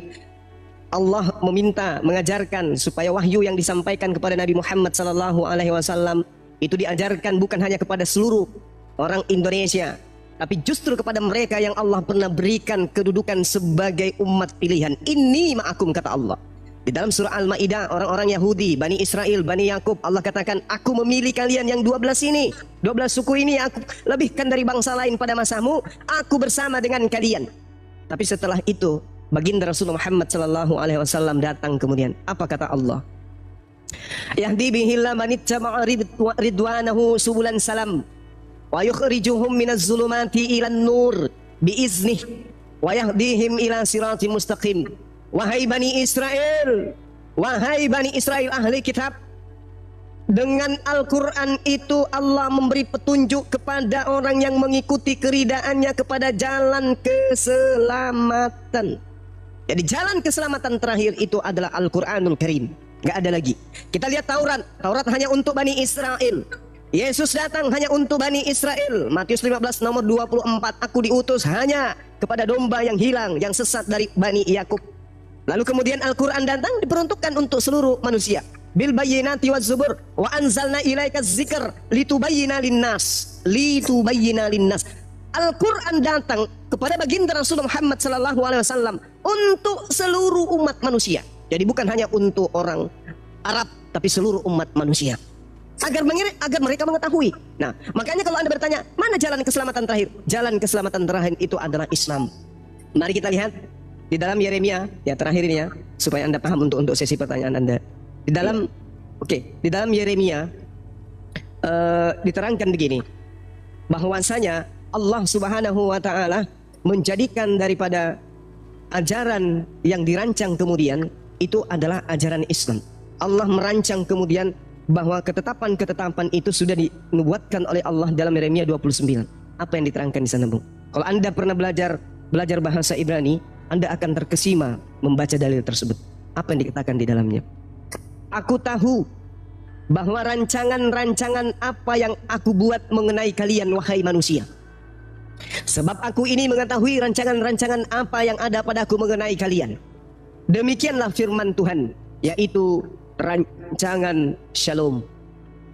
Shalom adalah bahasa Ibrani. Bahasa Arabnya adalah Islam. Subhanallah. Sebab aku ini mengetahui rancangan-rancangan apa yang ada padaku mengenai kalian. Demikianlah firman Tuhan, yaitu rancangan Islam, damai sejahtera, salam, dan bukan rancangan kecelakaan untuk memberikan kepadamu hari depan yang penuh dengan harapan. Mari kita lihat apa yang terjadi di dalam Al-Quran.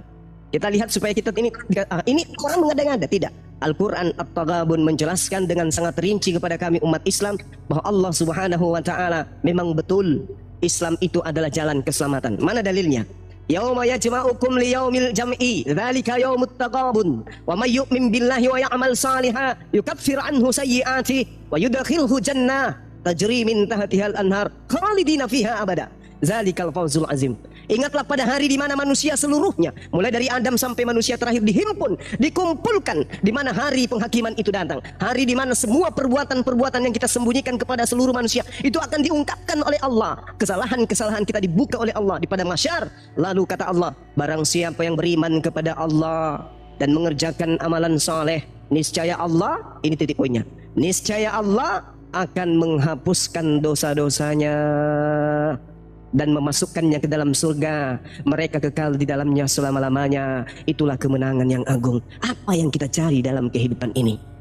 Inilah yang dirancang oleh Allah. Yang dirancang oleh Allah adalah rencana-rencana keselamatan dengan diajarkannya Islam. Makanya Adam, Abraham, Musa, Daud, Salomo, Isa, Yesus, Nabi Muhammad SAW, semua sudah dirancang ajaran keselamatan itu. Siapa yang taat kepada perintah Tuhan yang datang kepada Adam, pasti selamat, damai sejahtera. Siapa yang taat kepada perintah yang datang kepada Nabi Ibrahim, pasti damai sejahtera. Siapa yang taat kepada Nabi Musa, Daud, Salomo, pasti selamat. Siapa yang percaya kepada Yesus, pasti selamat. Siapa yang percaya kepada baginda Rasulullah Muhammad SAW, pasti selamat. Inilah yang dikatakan Islam. Makanya Yesus mengatakan, Bung, dalam Matius 5 nomor 20, wahai pengikutku, wahai murid-muridku, jika hidup keberagamaanmu tidak lebih baik, tidak lebih sempurna dari ahli Taurat, maka engkau tidak akan masuk ke dalam surga. Berarti ada pengajaran yang datang yang lebih baik, yang lebih sempurna, yang harus menjadi pedoman kehidupan umat manusia. Bukan Taurat lagi, bukan perjanjian lama lagi, bukan perjanjian baru apalagi. Sebab kehidupan yang lebih baik adalah kehidupan yang menuju ke dalam surga. Dan kehidupan yang lebih baik itu dipandang agama lebih baik ketika orang itu mengikuti sebuah ajaran yang lebih baik daripada ahli Taurat. Siapa itu? Al-Quranul Karim. Solusinya itu adalah pintu terakhir, nggak ada yang lain. Makanya Al-Quran, saudaraku, saya katakan kepada saudara, apa kata Allah di dalam surah Saf? Allah menceritakan dengan sangat akurat bahwa waman azlama mimman iftara 'alallahil kadhiba wa huwa yud'a ilal Islam. Dan siapakah yang lebih zalim daripada orang-orang yang mengada-adakan kebohongan tentang Allah, memadakan kedustaan-kedustaan tentang Tuhan pencipta langit dan bumi. Mereka selalu mengadakan kebohongan-kebohongan tentang penciptanya. Dia mengatakan Tuhannya menjadi manusia, dia mengatakan Tuhannya dikandung manusia, dia mengatakan Tuhan pencipta langit dan bumi ini menjadi manusia, dia mengatakan pencipta langit dan bumi menjelma menjadi inkarnasi manusia, lebih rendah dari manusia, mati dibunuh oleh manusia, bangkit dari kematian menyelamatkan manusia. Siapakah mereka yang lebih zalim dari itu? Allah Subhanahu wa taala mengatakan, wallahu la yahdil qaumaz zalimin. Allah tidak akan memberi petunjuk kepada mereka orang-orang yang zalim. Gak ada lagi orang yang lebih mengada-adakan kebohongan setelah Islam itu datang. Orang Yahudi diajarkan oleh Allah, diberikan petunjuk, pedoman, aturan, hukum-hukum. Apa kata Allah? Katakan kepada umatmu wahai Nabi Musa. Surah Al-A'raf ayat 144-145. Dan juga diterangkan kemudian dalam ulangan 6, ulangan 4. Wahai Musa, ajarkan, wahai Bani Israel, ajarkan kepada anakmu, cucumu, keturunanmu tentang hukum-hukum Taurat ini pada saat dia berjalan, duduk, berdiri dan seterusnya. Ajarkan mereka secara turun-temurun supaya mereka bahagia, panjang usianya, sejahtera hidupnya. Itu ajarkan. Lalu kemudian setelah itu, tidak apa-apa, mereka tidak taat. Kenapa? Karena bukan kepada mereka Taurat itu diutus, tapi hanya kepada Bani Israel. Tapi ketika Al-Quran itu datang, masih juga bawa-bawa Taurat, masih juga bawa-bawa ajaran Nabi Isa alaihissalam. Itu adalah orang yang zalim. Kenapa? Mereka yang punya harta, yaitu Taurat aja, diseru oleh Allah, yahdi bihillah, dan seterusnya. Ya ahlal kitab, qad ja'akum, sudah datang kepada kalian Nabi kami, Rasul kami, utusan kami, yaitu baginda Rasul Muhammad SAW, yang mengajak kalian kepada kebenaran. Ikutlah kepada keselamatan itu. Makanya Allah mengatakan, Qul in kuntum tuhibbunallah fattabi'uni yuhibbukumullah wa yaghfir lakum dzunubakum wallahu ghafurur rahim. Itu Al-Quran. Katakan kepada mereka, wahai Nabi Muhammad, jika mereka ingin dicintai pencipta langit dan bumi, perintahkan kepada mereka, ajaklah mereka kemudian untuk ikut kepadamu. Fattabi'uni, katakan ikutlah kepada aku, maka aku Tuhan akan mengampuni semua dosa-dosanya, aku akan mencintai mereka. Maka solusi terakhir hanya shalom Islam. Begitu saudaraku. Silakan.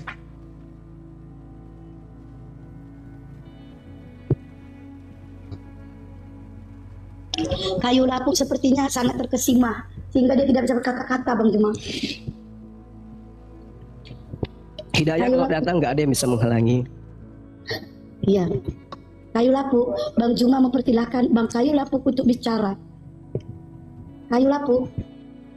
Bentar lagi, Mbak. Iya. Terkesima ya. Jangan nangis dong. Nanti hujan.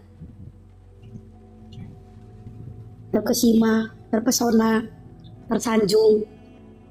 Satu hal, Bung, sambil Anda menghabiskan tisu. Yesus di dalam kitab saudara. Makanya pesan Rasulullah kepada kami, umatnya baginda. Kami tidak bisa kemudian menolak Bible itu. Dan kami juga tidak bisa menerima. Artinya, jadikan Bible itu sebagai salah satu materi pelajaran. Tapi jangan kemudian diambil sebagai kitab suci. Dan jangan ditolak kemudian sebagai hal yang tidak bermanfaat. Artinya, jadikan Bible itu sebagai satu bahan submateri pelajaran. Karena di Islam itu perintahnya adalah Iqra, membaca. Di dalam pengajaran dan pelajaran yang saya dapatkan ketika saya mengkaji Yohanes 16, nomor 13, nomor 14, roh kebenaran datang, tidak berkata-kata dari dirinya, melainkan apa yang didengarkan dari Tuhan, itulah yang disampaikan. Itu poin pertama. Poin kedua, ketika roh kebenaran itu datang, catat ini baik-baik. Ketika roh kebenaran itu datang, roh kebenaran itu akan memuliakan aku. Mari kita dudukkan sama-sama. Nabi Muhammad SAW, di sampingnya ada Paulus, di sampingnya ada Lukas, di sampingnya ada Markus, di sampingnya ada Matius, di sampingnya ada Yohanes, di sampingnya ada Petrus. Kita dudukkan, kita kaji buku mereka. Dari baginda Rasulullah Muhammad SAW disodorkan Al-Quran. Dari Paulus disodorkan 14 kitab.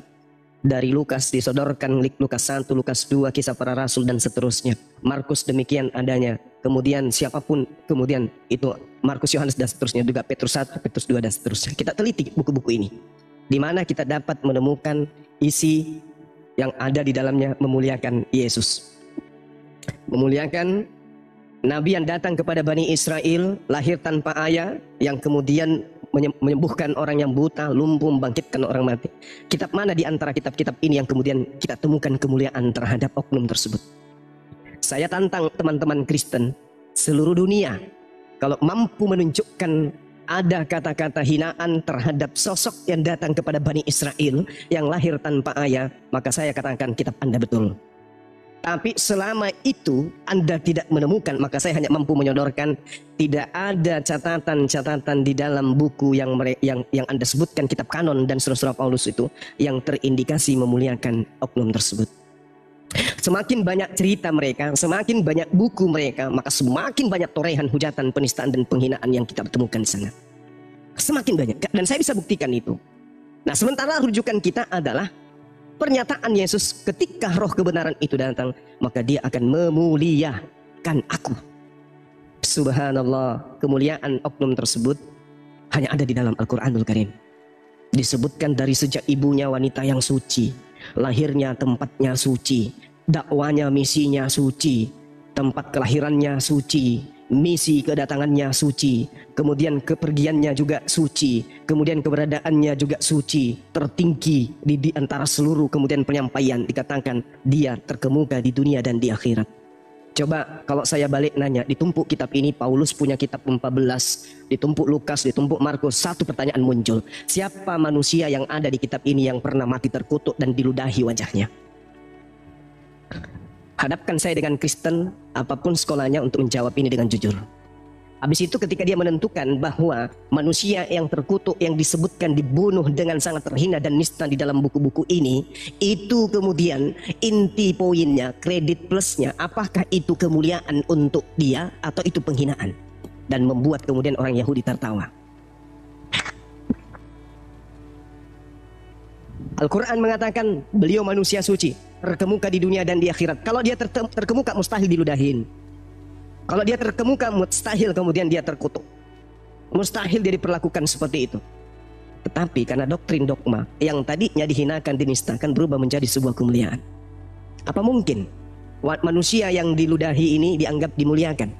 Apa mungkin manusia yang menanggung semua dosa persinahan, dosa pembunuhan, dosa perampokan, dosa kemunafikan, dosa pencurian, yang menanggung dia dianggap sebuah kemuliaan? Tidak, itu penghinaan sebenarnya. Tapi saudara tidak sadar, Anda dipermainkan kemudian oleh iblis, sehingga sesuatu yang buruk seakan-akan terbungkus dengan kebaikan. Saya seringkali memberikan contoh gini.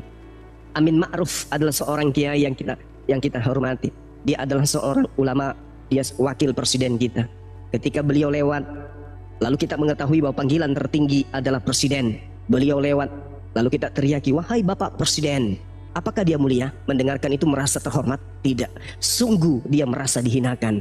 Kenapa? Karena dia hanya wakil presiden, tetapi kemudian dipanggil sebagai presiden. Meskipun jabatan presiden itu tertinggi, tetapi bagi Pak Amin itu bukanlah tempat yang sesuai. Begitulah Yesus yang hanya mengajarkan 33 tahun kepada umatnya, aku hanya utusan, aku hanya utusan, aku hanya utusan, aku hanya utusan, aku hanya utusan. Kemudian sekelompok manusia memanggilnya Tuhan, itu adalah sebuah penghinaan terhadap beliau. Makanya Al-Quran mengatakan bahwa apakah engkau yang mengajarkan mereka untuk menuhankan dirimu selain daripada aku? Ya, itu kata Allah. A'anta qulta linnas takhizuni wa ummi ilahaini min dunillah. Engkau yang mengajarkan mereka untuk menyembah dirimu, mempertuhankan dirimu selain daripada aku? Apa kata Nabi Isa? Subhanallah, aku tidak pernah mengajarkan itu ya Allah. Aku tidak pernah mengatakan sesuatu yang bukan hakku. Nah, terakhir, mari kita buktikan kebenaran Al-Quran ini. Kita buktikan, kalau ini kalam ilahi, kita buktikan kebenarannya berdasarkan Bible. Sahabat yang diberkati dan dikasihi oleh Tuhan kita Yesus Kristus, kita bersama-sama telah menyaksikan serta menyimak keberlangsungan diskusi atau debat antara para apologet Kristen atau debaters Kristen bersama dengan Ustadz Suma dan kawan-kawannya. Dan kita melihat sepanjang diskusi bagaimana Ustadz Suma mendapat serangan dengan pertanyaan-pertanyaan yang dilontarkan oleh para debaters Kristen. Karena apa? Karena Ustadz Suma ini dia sudah mengklaim dirinya bahwa dia merupakan seorang ahli Alkitab, yang berarti bahwa dia sungguh sangat mengerti dan memahami keseluruhan isi Alkitab dari awal Kejadian hingga pada Wahyu. Akan tetapi ketika kita melihat setiap narasi dan argumentasi serta jawaban-jawaban yang diberikan oleh Ustadz Suma itu jauh dari apa yang kita harapkan. dalam artian bahwa Ustadz Suma sendiri tidak mengerti dan tidak memiliki pemahaman yang baik dan benar tentang isi Alkitab. Sehingga kita melihat akibat dari pertanyaan-pertanyaan yang dilontarkan oleh para debaters Kristen atau juga apologet Kristen, membuat Ustadz Suma akhirnya membesar-besarkan suara. Karena kalau saya melihat tujuan Ustadz Suma membesar-besarkan suara supaya dia tidak merasa sedang diserang, atau supaya dia tidak mau memberikan kesempatan untuk para debaters Kristen untuk lebih banyak bertanya tentang keyakinannya Ustadz Suma dan juga isi Alkitab yang konon yang dikatakan oleh Ustadz Suma dia pahami dan dia mengerti seperti itu.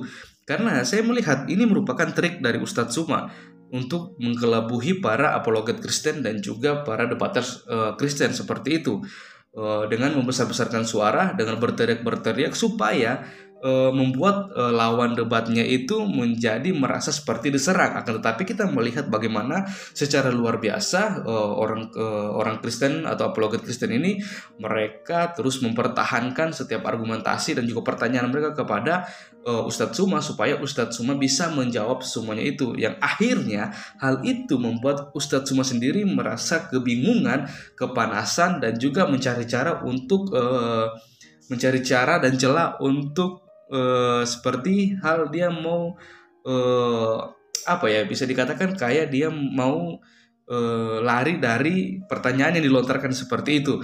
Dan ya inilah yang sering dilakukan oleh Ustadz Suma, si ahli Alkitab katanya, ketika diperhadapkan dengan pertanyaan-pertanyaan, bukannya dia menjawab pertanyaan dengan baik, malah dia membesar-besarkan suara seakan-akan dia lebih mengerti dan memahami keseluruhan isi Alkitab.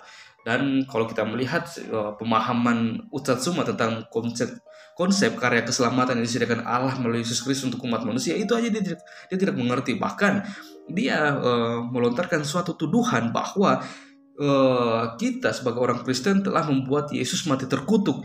Padahal kita tidak mengatakan bahwa itu merupakan suatu kutukan, akan tetapi itu suatu karya yang luar biasa yang dinyatakan oleh Allah Yesus Kristus.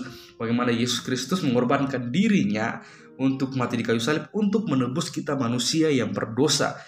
Karena kalau kita mau melihat di zaman sekarang, banyak manusia yang mau menjadi Tuhan, akan tetapi hanya satu Tuhan yang mau menjadi manusia untuk mencari kita manusia yang terhilang, yang penuh dengan dosa, sehingga kita boleh diperdamaikan dengan Allah dengan kematian Yesus Kristus di atas kayu salib, dan dia bangkit dari antara orang mati yang menandakan dia telah mengalahkan maut dan naik ke surga untuk menyediakan tempat bagi kita manusia yang percaya kepadanya. Karena hanya dia yang telah turun dari surga dan telah naik ke surga yang tahu jalan menuju kepada Bapa. Karena Yesus sendiri mengatakan bahwa tidak ada seorang pun yang bisa datang kepada Bapa kalau tidak melalui aku. Oke teman-teman, sekian video saya di hari ini. Sampai berjumpa di video saya yang selanjutnya. Tuhan Yesus memberkati kita semua.